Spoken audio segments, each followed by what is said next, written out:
পাহাড় ধসে ৮ জন নিহতের ঘটনায় কক্সবাজারের রোহিঙ্গা ক্যাম্পগুলোতে আতঙ্ক বিরাজ করছে।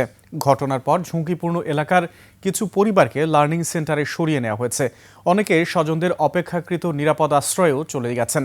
এছাড়া মাইকিং করে সবাইকে ঝুঁকিপূর্ণ বসতি ছেড়ে নিরাপদ স্থানে সরে যেতে বলা হচ্ছে। তবে নিরাপদ বিকল্পের সংকটের কারণে এখনও লাখো রোহিঙ্গা পাহাড় ঘেঁষা ঝুঁকিপূর্ণ বসতিতেই বসবাস করছেন। একই সঙ্গে টানা বর্ষণে জলাবদ্ধতার সৃষ্টি হয়ে হাজারো পরিবারের ঘর বাড়ি তলিয়ে যাওয়ায় দুর্ভোগ আরও বেড়েছে। সোমবার গভীর রাতে উখিয়ার ৭, ১১ ও ১৫ নম্বর রোহিঙ্গা ক্যাম্পে পৃথক পাহাড় ধসে নারী শিশু সহ ৮ জন নিহত হয়।